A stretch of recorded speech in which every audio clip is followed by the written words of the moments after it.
HOA banned delivery trucks, so I airdropped supplies from a military helicopter.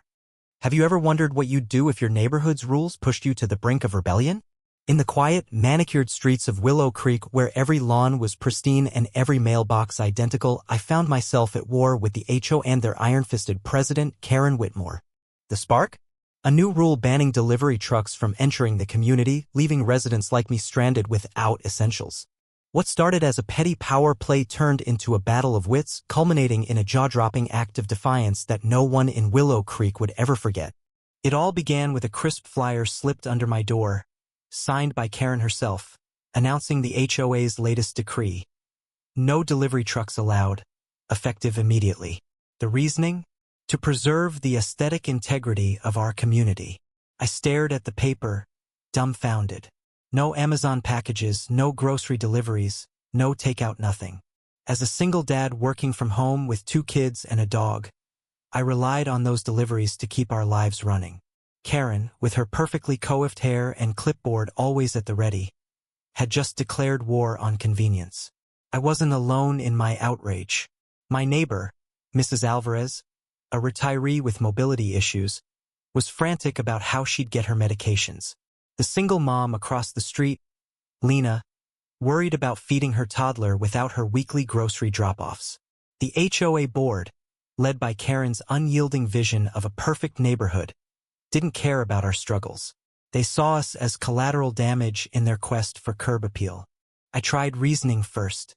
At the next HOA meeting, I stood up, heart-pounding, and laid out the facts. People needed deliveries for survival, not just luxury. Karen, perched at the head of the table like a queen, dismissed me with a wave of her manicured hand. "Rules are rules, Mr. Dawson," she said, her voice dripping with condescension. "If you don't like them, you're welcome to move." The room fell silent, but I could feel the anger simmering among the residents. That night, I rallied a group of neighbors. Lena, Mrs. Alvarez, and a few others sat at my kitchen table. We brainstormed ways to fight back. Petitions? Ignored. Lawsuits? Too expensive. Protests? Karen would call the cops and spin it as disturbing the peace. We needed something bolder, something that would hit Karen where it hurt, her obsession with control. Enter Jake, my old college buddy who'd gone from frat house prankster to a logistics officer in the National Guard. Over beers one night, I vented about the HOA's nonsense, half joking about how we'd have to parachute supplies in to bypass Karen's blockade. Jake's eyes lit up. "Why not?" he said, grinning. "I've got access to a Black Hawk and a crew that owes me a favor. We could make it happen." I laughed it off at first, but the idea stuck. What if we could pull off something so outrageous it'd force the HOA to reconsider? The more I thought about it, the more it felt like our only shot. Jake was serious, could rig a low-altitude airdrop with surplus military supplies, using a one-time-use parachute system to deliver essentials right to our backyards. It was insane, but it was perfect. Planning the airdrop was like plotting a heist. Jake handled the logistics, securing a helicopter, sourcing non-perishable food, water, and basic medical supplies, and coordinating with his crew for a nighttime drop to avoid detection. I organized the neighbors, assigning drop zones in our backyards to ensure the supplies landed safely. Mrs. Alvarez offered her garden as the primary target since it was shielded by trees and far from Karen's prying eyes.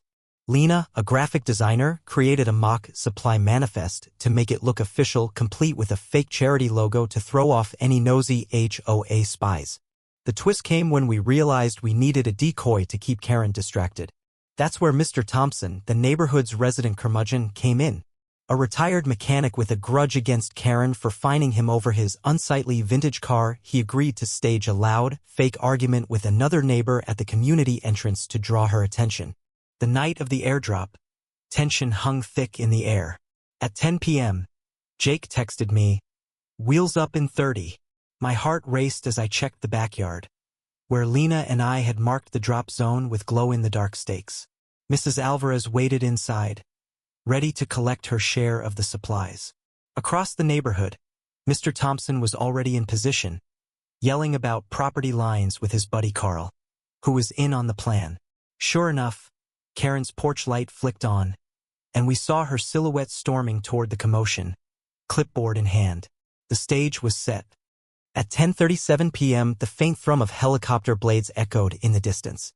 My kids, wide-eyed, peeked out the window as the Black Hawk approached, a dark shadow against the starry sky. Jake's crew was precise. Years of training showed in the way they maneuvered. From 400 feet up, they released the cargo, 4 bundles each attached to a low-cost parachute, drifting silently toward our backyards. The first landed perfectly in Mrs. Alvarez's garden, a soft thud followed by the rustle of canvas. The second hit Lena's yard, and the third and fourth landed in neighboring lots. I sprinted outside, adrenaline pumping, and helped Mrs. Alvarez drag her bundle inside. It was packed with MREs, bottled water, and basic first aid kits, enough to tide us over for weeks. But then the unexpected happened. One of the parachutes snagged on a tree in Karen's own backyard, dropping a bundle of supplies right onto her prized rose garden. The irony was delicious, but it spelled trouble. As we scrambled to collect the other bundles, Karen's screams pierced the night. She'd spotted the parachute and was already on her phone, probably calling the police. Jake's crew, monitoring from above, radioed a warning: "You've got 5 minutes before she figures out what's happening." We moved fast, hiding the supplies in garages and sheds, but Karen was relentless. By the time the police arrived, she was waving the parachute like a trophy, demanding answers. The confrontation was electric. Karen stood in the community center the next morning, flanked by 2 officers, accusing us of vandalism and endangering the neighborhood. But we were ready. Lena stepped forward with our fake manifest, claiming the airdrop was a charity operation to help residents affected by the HOA's delivery ban. Mrs. Alvarez, in a performance worthy of an Oscar, teared up as she described her struggle to get medications. The crowd of residents, now gathered and emboldened, started shouting their own grievances: fines for minor infractions, ignored repair requests, and now the delivery ban.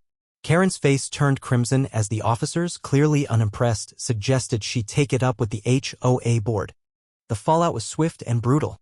The airdrop made local news, with headlines like "Neighborhood Rebels Defy HOA with Helicopter Drop."